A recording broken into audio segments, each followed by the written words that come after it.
Olá, tudo bem com vocês? Vamos para a segunda parte da nossa videoaula sobre procedimentos armazenados e gatilhos, e nessa aula a gente vai focar mais em gatilhos.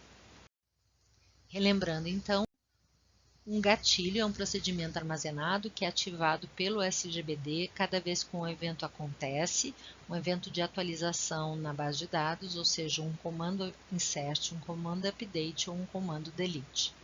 Ele pode estar associado a uma tabela, uma visão, e existem três tipos de disparos. Aquele que acontece antes do evento acontecer, por exemplo, antes de dar o comando insert. Aquele que dispara depois do evento acontecer, ou seja, eu faço o insert e depois eu disparo o gatilho. E também aquele que acontece ao invés do evento, ou seja, eu dou um insert, mas ao invés de fazer aquele insert, eu faço outras operações. Então, nesse gatilho eu tenho três partes que a gente vai detalhar. Eu tenho o evento, que são essas operações insert, update e delete. Eu tenho a condição, que precisa ser verdadeira. E eu tenho finalmente a ação, que é qualquer conjunto de comandos válidos que vão acontecer naquele evento, antes, depois ou ao invés, se a condição for verdadeira. Antes da gente definir as diferentes cláusulas de um gatilho, eu gostaria que vocês entendessem exatamente esse conceito de ECA, evento, condição e ação. E a gente vai fazer isso estabelecendo uma analogia em termos de uma chave estrangeira. Vamos pegar o nosso esquema empregados e projetos e essa vez, em vez de trabalhar com as alocações, eu vou trabalhar aqui com o gerente, que faz referência à tabela empregados. Então, no momento que eu defino uma chave estrangeira, eu estou definindo uma restrição de integridade referencial. E se vocês se lembram bem, essa restrição diz que ou o campo gerente tem um valor válido da tabela empregados, ou o campo gerente tem o valor null. Então, vamos ver como é que essa restrição de integridade poderia ser formulada na forma de um ECA, de um evento, condição e ação. Então, o que acontece quando eu insiro uma tupla onde eu tenho aquela chave estrangeira? O que acontece quando eu insiro em projetos uma nova tupla e eu inseri o projeto 4 com um título novo projeto, aqui está o orçamento e aí eu tenho aqui o campo gerente. E esse campo gerente aqui, ele faz referência à tabela empregados. Então, ou ele tem que ter nulo, ou então esse valor E10 acontece na tabela empregados. Então, se eu fosse tentar implementar na mão, né, não tivesse o esquema de chaves estrangeiras como a gente tem hoje, foreign key, gerente, references, empregados, né, bem facilzinho. Se eu não tivesse, eu poderia definir um gatilho. E esse gatilho, o evento, é inserir alguma tupla lá em projetos. A condição é que não exista o valor correspondente lá na minha tabela empregados, ou seja, esse valor E10 aqui, ele não existe. Não existe, e isso é um erro. Então, o que eu tenho que fazer? Eu tenho que desfazer, esse insert aqui não vai funcionar, é um rollback. Né? Então, essa é a analogia que a gente pode estabelecer entre um gatilho e a forma como uma chave estrangeira funciona. Continuando a nossa analogia de manter a restrição de integridade referencial, a gente viu que a gente, além de ter uma política restritiva, a gente pode ter políticas compensatórias. Então, lá nos projetos, né, quando eu referencio o campo gerente, o que acontece se eu faço uma modificação nos valores de empregados que são referenciados? Então, a política restrict diz que não pode fazer essa modificação e a política compensatória diz que eu posso fazer algumas ações. Então, vamos supor que esse nosso gerente aqui tenha definido que se alguém tentar modificar um empregado referenciado, simplesmente propaga, me conserta, trocando para esse novo valor os empregados referenciados. Então, qual é o evento que está acontecendo aqui? Eu faço um update lá na tabela empregados, mais especificamente o update assume ou envolve o campo CODE, que é justamente aquele que é referenciado por um gerente. qual é a condição para minha ação acontecer. Aquele CODE especificamente, por exemplo, o empregado E1, ser referenciado lá no campo gerente da tabela projetos. Tem algum projeto que tem um empregado E1 sendo referenciado no campo gerente. E aí, o que é que eu quero que aconteça se esse evento acontecer com essa condição sendo verdadeira? Eu quero uma ação compensatória. Eu quero que me troquem lá na minha tabela projetos o campo gerente para esse novo código para todo mundo, para todos os projetos que tinham aquele empregado como gerente. E finalmente, ainda pode ser que eu tente remover o empregado que é gerente lá na tabela de projetos. Então, vamos supor que eu defini a minha tabela projetos com a minha FK de gerente com outra ação compensatória. Se alguém tentar remover o gerente de um dado projeto, deixa remover, não tem problema, mas vai lá e troca o valor daquele registro por nulo. Então, por exemplo, eu tenho um projeto com gerente empregado E1, eu tento remover o empregado E1 da tabela de empregados, e aí basta eu trocar todas as referências no campo gerente E1 para nulo, sem problemas. Então, como é que eu pensaria isso como sendo um ECA? O evento é fazer uma deleção lá na tabela empregados, né? A condição para eu tentar consertar e fazer esse set nulo seria aquele empregado que eu estou tentando deletar o código do empregado dele é referenciado lá na minha tabela projetos no campo gerente, e se isso acontece vai causar um erro, então eu vou, como política compensatória, executar isso aqui. Eu vou fazer uma atualização lá na tabela projetos e vou botar o valor nulo para o campo gerente em todos os projetos que tinham aquele empregado como gerente. Espero que tenha ficado claro o mecanismo ECA. Então, agora vamos falar um pouquinho mais sobre as cláusulas de um gatilho. Então, vamos lembrar duas grandes razões pelas quais a gente quer poder definir gatilhos para garantir uma consistência, né? Com isso, eu tenho mais mecanismos de manutenção de restrição de integridades, bem flexíveis. E eu posso, inclusive, definir determinadas ações ou procedimentos específicos ao negócio quando determinados erros ou situações acontecem. E eu posso mover esse monitoramento da consistência da aplicação para o SGBD no mecanismo centralizado. Essa é a forma como um padrão SQL define um gatilho. O comando se chama create trigger, pode ser create or replace trigger. Eu vou dar um nome para esse meu gatilho e aí eu vou especificar aqui os eventos, as condições e as ações.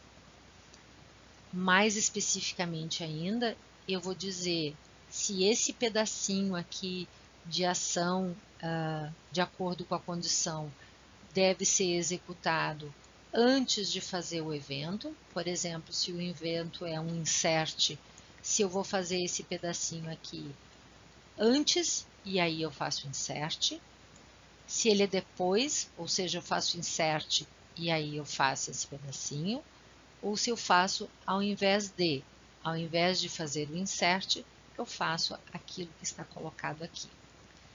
Antes de explicar um pouquinho mais o que tem ainda, né, nessa sintaxe, eu gostaria de chamar a atenção que, embora o padrão SQL defina isso, os SGBDs não necessariamente aceitam toda essa sintaxe, não necessariamente são fiéis ao padrão. Por exemplo, Postgres é bastante diferente dessa sintaxe, tá? Bom, então, como eu já chamei a atenção para vocês, aqui a gente tem o evento. Aqui a gente tem a condição que deve ser verdadeira para eu executar essa ação. Além do ECA, eu tenho essa cláusula for each row, e isso me diz como o evento e a ação tem que ser verificado e acionado. O default é acontecer o evento e a condição e ação ser chamada uma única vez. Quando eu coloco essa cláusula for each row, isso vai acontecer, ou isso vai determinar que esse pedacinho aqui seja verificado e disparado uma vez para cada uma das tuplas. Eu ainda posso dar nomes para fazer referência às tuplas originais afetadas pelo evento ou aos novos valores. Em resumo, de acordo com a cláusula for each row, eu vou ter dois tipos de gatilho.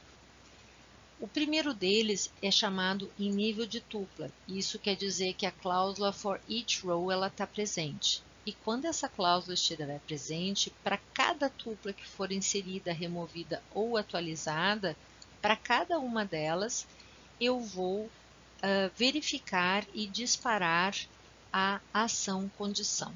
Então, se eu inserir 10 tuplas, eu vou 10 vezes verificar a condição e disparar a ação, por exemplo. Eu posso fazer referências às tabelas ou atributos antigos e novos através de old e new. O segundo tipo de gatilho é aquele que é em nível de comando. E nesse caso eu não tenho a cláusula for each row e muitos SGBDs não dão apoio a esse tipo de gatilho, só a esse aqui que eu acabei de falar. Então, nesse caso, a condição e ação ela vai ser executada uma única vez. Por exemplo, se eu inserir 10 tuplas, eu vou uma única vez verificar a condição e disparar a ação. As variáveis referenciadas nesse caso são old e new em relação à tabela como um todo e não tupla-tupla. E o disparo do gatilho está dentro do conjunto de verificações que é feito para a consolidação da transação. Uma transação, vamos lembrar, é um conjunto de operações com as propriedades ACID. Isso quer dizer que eu posso ter uma ou mais ações e ou tudo executa ou nada executa. E se tudo executa, aquelas ações são persistentes na base de dados. Então, isso quer dizer que tudo aquilo que tem que estar colocado lá no gatilho tem que dar certo, né? O insert tem que dar certo, as ações têm que dar certo, tudo tem que dar certo, e quando tudo dá certo, ele é persistido na base de dados. Se alguma coisa dá errado, tudo é desfeito. Então, eu vou dar alguns exemplos aqui para mostrar como é que é o comportamento de um gatilho com essas diferentes cláusulas, e de novo eu vou usar as chaves estrangeiras, que é um mecanismo que vocês conhecem bem para chamar a atenção dessas diferenças. Bom, para vocês entenderem as diferentes cláusulas e os diferentes comportamentos dos gatilhos, eu vou continuar com a minha analogia de chave estrangeira, tá? Então, vamos começar aqui com o gatilho do tipo after. Então, isso quer dizer que, por exemplo, eu tenho uma operação que vai me disparar, por exemplo, fazer um delete. E isso quer dizer que eu primeiro faço o meu delete e after o delete eu vou executar a ação se a condição for verdadeira. Vamos lembrar que a condição ela pode ser opcional. E para fazer esse meu exemplo, vamos imaginar que eu tenho uma tabela R aqui, eu tenho uma tabela S aqui, e aqui eu tenho um campo B, que é uma chave primária, e aqui eu tenho um campo A, que é uma chave estrangeira, que faz referência a esse valor aqui, tá? Então, vamos imaginar que eu defini essa minha chave RA aqui, essa aqui, com o seguinte comportamento. Eu referencio SB, eu tenho essa conexão aqui, e se eu remover esse cara aqui, eu me conserto me removendo também. Cascade Delete, tá certo? Então, vamos olhar esse comportamento aqui. Agora, esse comportamento vai acontecer um pouquinho diferente se eu especificar a cláusula for each row ou se eu não colocar a cláusula for each row, porque ela é opcional. Então, o que fica de semelhante? De semelhante que eu tenho create trigger cascade. Fica de semelhante como é que eu me conserto depois que eu deletar alguma coisa em S, after delete on S, tá? Fica igual de que eu vou fazer referência às tuplas originais chamando referencing old row, porque é for each row, table, porque é sem a cláusula for each row. Aqui eu vou chamar cada tupla como sendo O, e aqui eu vou chamar a tabela toda como sendo OT. Nos ambos os casos eu escolhi não botar condição nenhuma, sempre que isso acontecer. Então, sempre que acontecer o delete lá em S, eu vou tomar alguma ação. E essa ação, então, aqui vai ser deletar da tabela R, né, todas as tuplas onde o campo A for igual a old B, ou seja, aquela tupla que não existe mais no valor B. E aqui vai ser deletar da tabela R, né, onde o campo A pertencer ao selecione o campo B da minha tabela B. Vamos ver cada um desses elementos aqui com detalhes. Então, nesse caso aqui, o que eu estou fazendo? Primeiro, eu vou disparar o gatilho depois que eu remover uma ou mais tuplas de S. Tá? Então, vamos lembrar que o delete pode envolver uma tupla ou pode envolver muitas tuplas, de acordo com aquilo que a gente colocar lá na nossa condição de delete. Aqui eu não sei como foi esse comando de delete, mas o que eu estou dizendo é, depois que você fizer operações de delete em S, verifica ou dispara as minhas ações.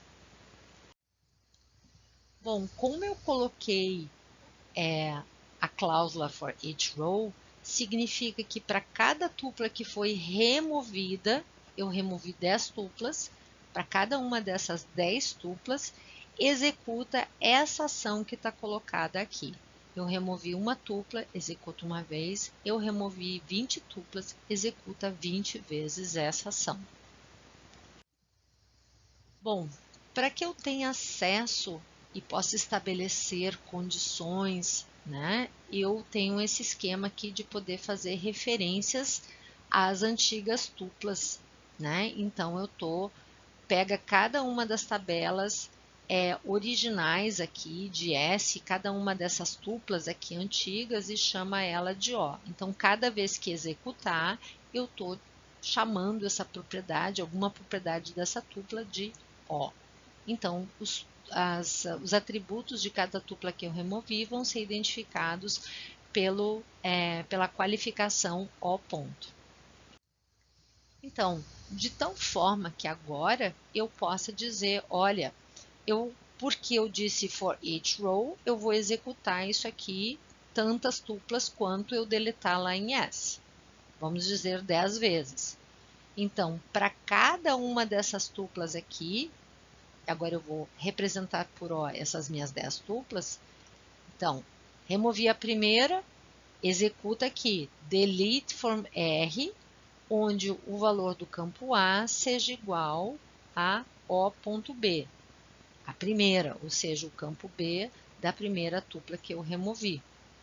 Agora eu removi uma segunda, então troquei de tupla O e executa a mesma coisa. Então eu vou executar várias vezes, removendo as tuplas que satisfazem essa condição em relação a uma das tuplas que foi resolvida. E eu vou fazer isso 10 vezes se foram removidas 10 tuplas lá em S.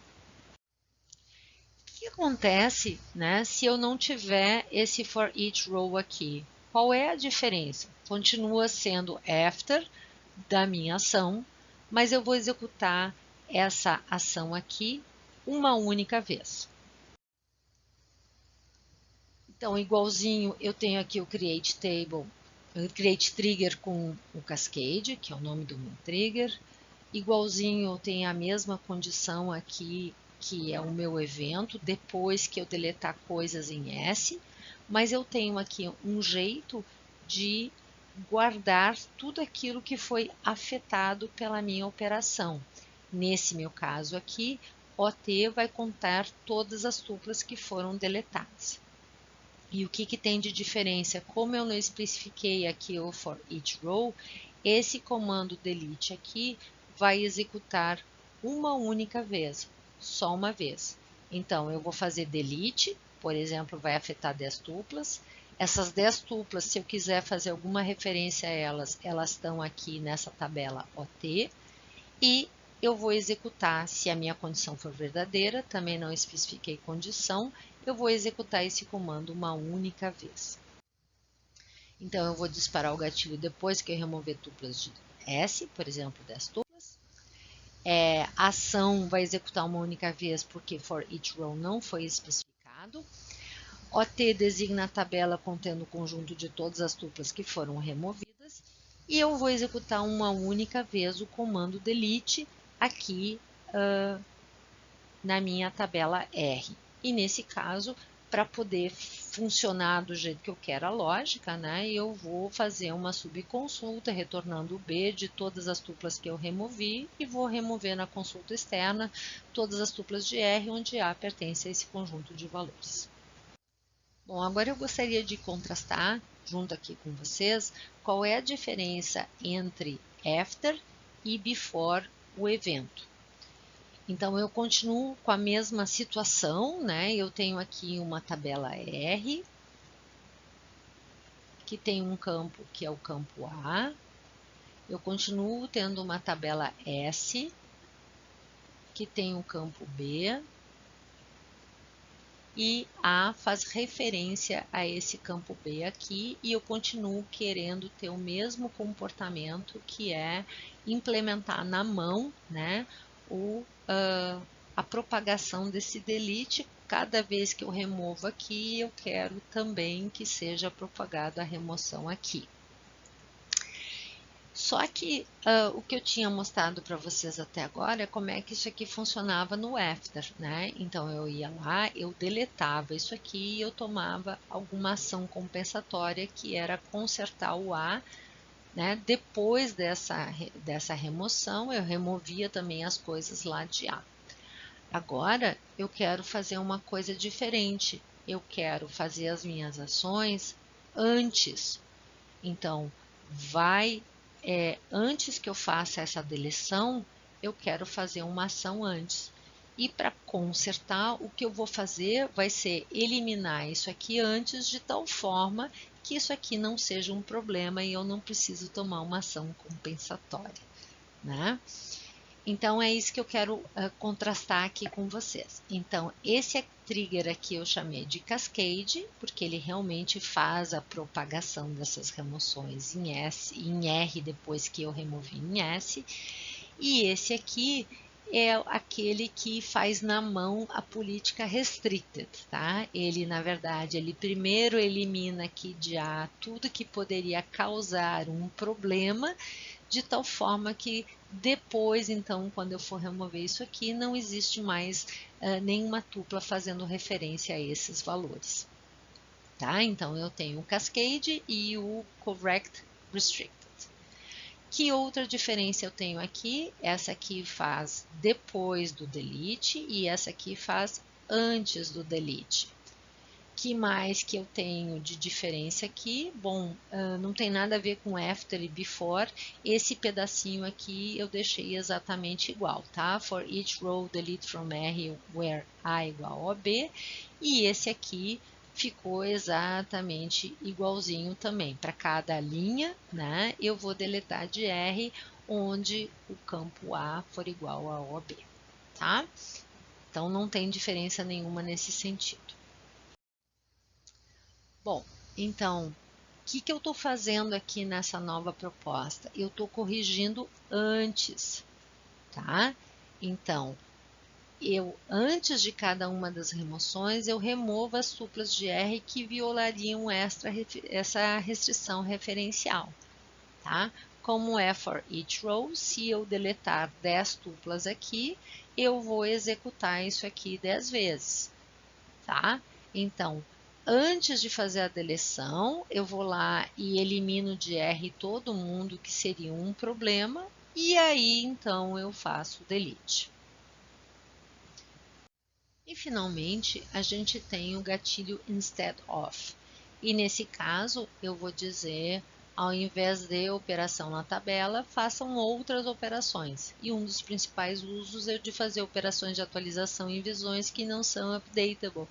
Nesse caso, em vez de fazer a operação através da visão, o programador vai dizer exatamente como ele quer que sejam executadas aquelas atualizações nas tabelas base, eliminando a possibilidade de ambiguidades.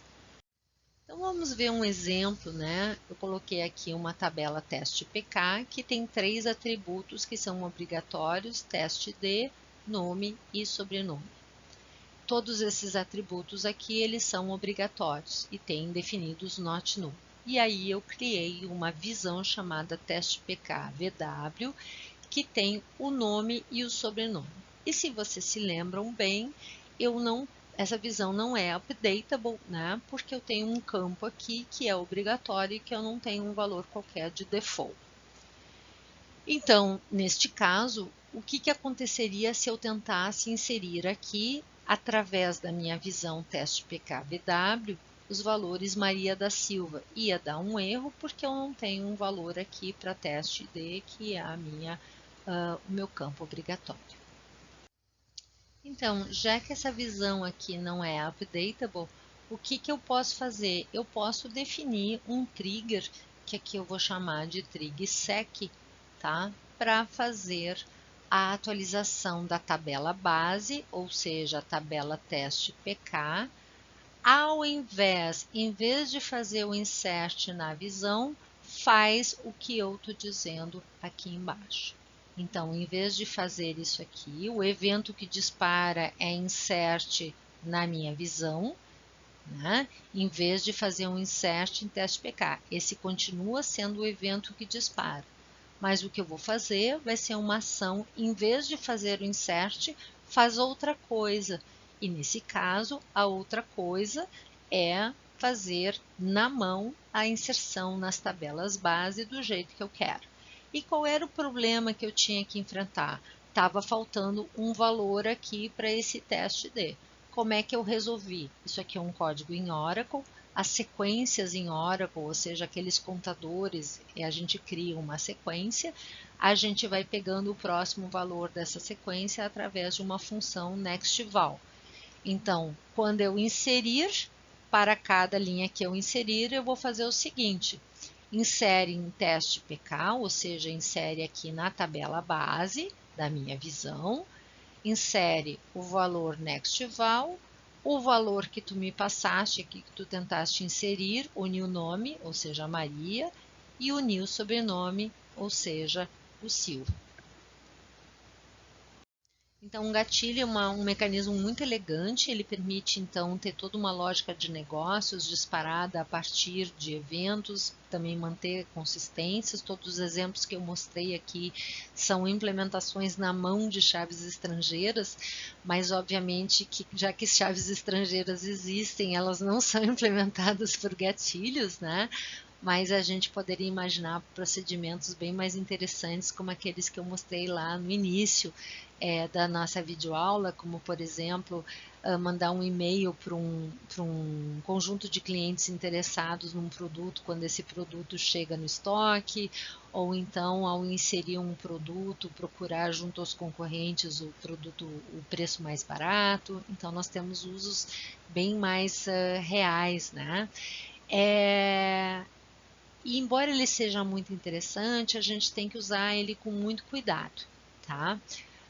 Os fabricantes, eles diferem enormemente nas implementações fornecidas, tanto em termos de sintaxe como em capacidade. Tem alguns SGBDs que não permitem definir gatilhos em nível de tabela, tem que ser só em nível de tupla mesmo.